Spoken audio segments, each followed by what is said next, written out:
Perçin İmrek İstanbul. Emret komutanım.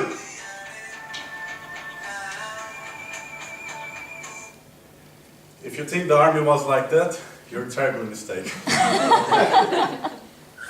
It's nowhere near to that, because before I entered the army, which is compulsory in Turkey, all I imagined we would do all this Rambo shit, like use rifles and all. Twice I used a rifle, shot only three bullets each, and that was compulsory. My first day in the army was like this. We were 800 people in one division. Generally there is like 100, 200 people, but it was overcrowded. There are check-ins going on, so everybody gets their documents and all. And the check-in lasted for 3 days in total. So in the second day, finally, it was my time. But the funny thing is, like, I was wearing a bag, which was written Italy behind it. It's a blue, like, very reflective bag. And apparently you shouldn't bring anything from outside. So everybody was with their uniforms, me with my Italy bag, checking in, like, getting the documents. Thinking like it's like a Holiday Inn receptionist checking. And then after 5 seconds, I heard someone shouting behind me. It was like I was checking in and somebody was saying something like, "Do you think this is a holiday resort? Where do you think you are, you idiot?" Well, he didn't say the idiot part, but I'm sure he meant it. And then at some point I understood that he was talking about me. I was the idiot. And my reaction was like this. Sorry. And he looked at me and he stormed off. So that was my first day of the army. So I understood that it wasn't going to be how I imagined it to be. Especially in the boot camp, the commanders were being assholes on purpose because they wanted to toughen you up. Well, that's what I thought. They don't want to toughen you up. They're just having bad days, and then they're reflecting it to us. I have stayed in the army for 6 months in total, and I experienced a lot of things.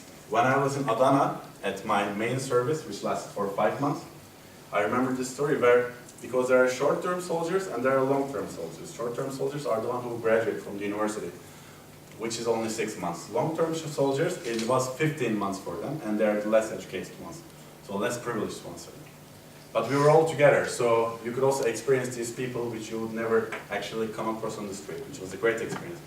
But they had their peculiarities as well. One day, we were jogging in the army, and in Incirlik base, in Adana, there is a place it's full of grasses, and there are lots of frogs there. So when you pass over there, it's like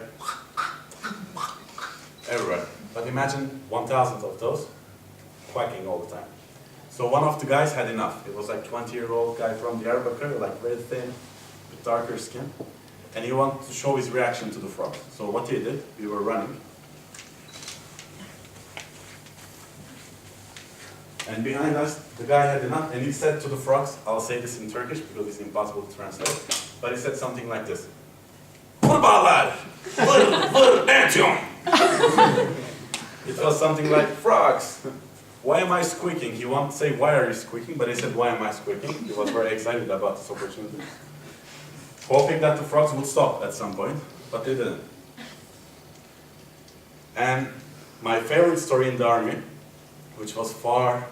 there I understood that army was way beside anything that I would ever expect. 800 people in the boot camp, always doing the same things. You only lived in a 100 square meter space. And in army, they generally ask questions like this. They come and they say, who has a driving license? Everybody says, me, me, me. And okay, you carry the closet. So that's how they, that's how they like plucked out volunteers in army. And once they said, who studied international relations? I was like, me, me, me. Maybe I'll do something important because I just came from Belgium that time studying that exact department. So 5 of us, we went there. I was thinking, are they going to make me carry a closet again? Because they did it once. They said, who checked the website? 10 people came. After they asked 2 questions, and they said, okay, this room needs moving, so please come. And we were carrying closets for the last 5 hours.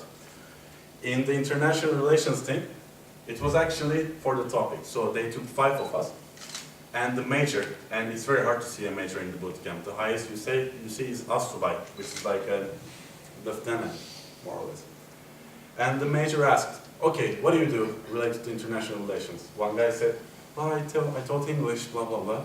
And you, I lived in abroad, blah, blah, blah. So I wanted to be the one that was chosen. So he asked me, and I gave this answer like Cem Yılmaz makes fun in his stand-ups. What do you do? I said like, After university, I moved to Belgium for a student organization where I stayed for 4 months. I got the grant from the Foreign Ministry. And he said, yes, you're selected. I was like, yes, what's going to happen? So they appointed a soldier to me. He took me to the cafeteria, so I could eat before the other 800, which takes around 2 hours. I finished the Game of Thrones book in 5 days on the line, so that was very effective. And we ate, and then we said, we're going to take you to the colonel, which means like we're taking you to God at that time. So I was like very excited. What am I going to do? Are they going to send me to a mission abroad? What's going to happen? And we went to his room. Of course, the soldier came. He asked, "Can I enter, sir?" Yes. He entered, and then me behind. "Come, my son." I was like, okay, wow. This is a normal room. This guy is normal. His skin is the same color, so that's okay so far. And he said, "Are you the one that's qualified and who studied international relations, blah, blah, blah?" I said, yes. And like my curiosity was going up and up in me. And I was wondering, what is he going to want from me? And what he said, amazing. All my expectations about the army came true at that moment. He asked me this question. "My daughter wants to study abroad. What should she do?" And then I understood the army is going to be nowhere near what I imagined it to be. There was no exercising. Well, I lost 7 kilos actually, but that was because there was no alcohol there. Well, I learned some English because I was working with the British. I developed my English. But it was nowhere near what I expected it to be. Still, it was a great experience. I would recommend it to everyone to join the army, at least for 6 months. Thank you very much.